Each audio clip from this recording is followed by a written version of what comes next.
महाराष्ट्र में ईवीएम को लेकर लगातार सियासी हंगामा जारी है।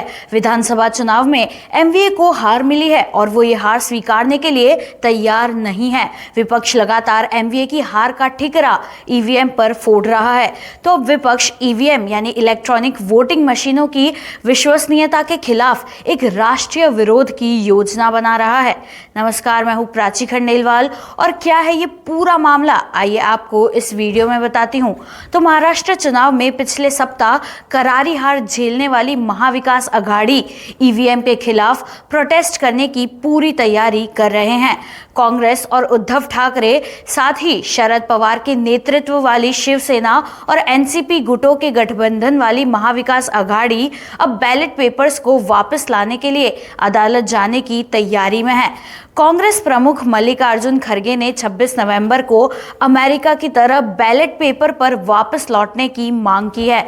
उन्होंने साफ तौर पर बैलेट पेपर की मांग करते हुए कहा, हमें ईवीएम से चुनाव नहीं चाहिए, हमें बैलेट पेपर से चुनाव चाहिए। उन्होंने आगे ये भी कहा कि हमने जैसे भारत जोड़ो यात्रा निकाली थी वैसे ही बैलेट पेपर से चुनाव के लिए एक देशव्यापी अभियान चलाएंगे। बता दें कि एमवीए ने महाराष्ट्र चुनाव के परिणाम का जोरदार विरोध किया है और चुनाव नतीजों के 4-5 दिन बाद तक ये विरोध अभी भी जारी है। चुनाव में जहां एक तरफ महायुति गठबंधन यानी बीजेपी, शिवसेना और एनसीपी के एकनाथ शिंदे और अजित पवार गुटों ने जीत हासिल की। महायुति ने 288 विधानसभा सीटों में से 235 सीटें जीतकर जीत हासिल की।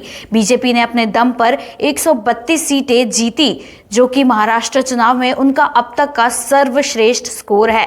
तो वहीं दूसरी तरफ महाविकास आघाड़ी ने सिर्फ 49 सीटें जीती, जिसमें ठाकरे सेना को 20, कांग्रेस को 16 और शरद पवार की एनसीपी को सिर्फ 10 सीटें ही मिली।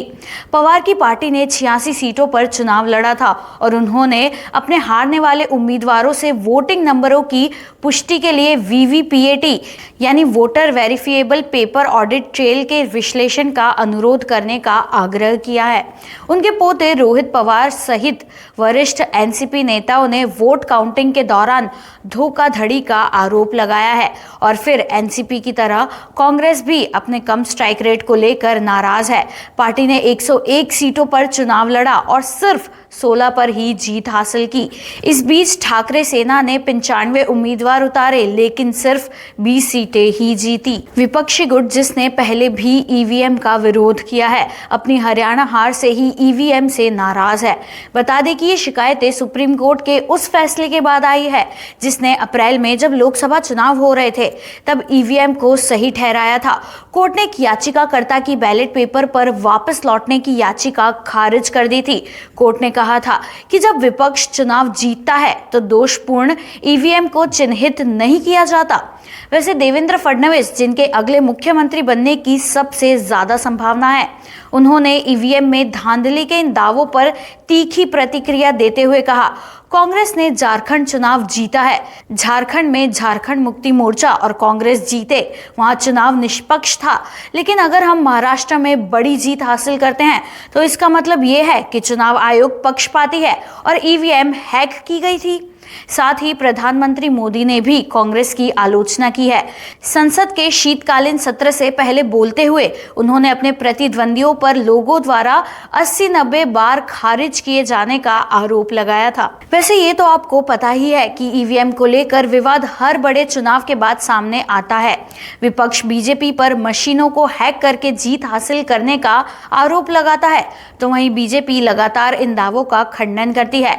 लेकिन क्या आपको लगता है कि बीजेपी और महायुति ने ईवीएम हैक करके ही चुनाव जीता होगा?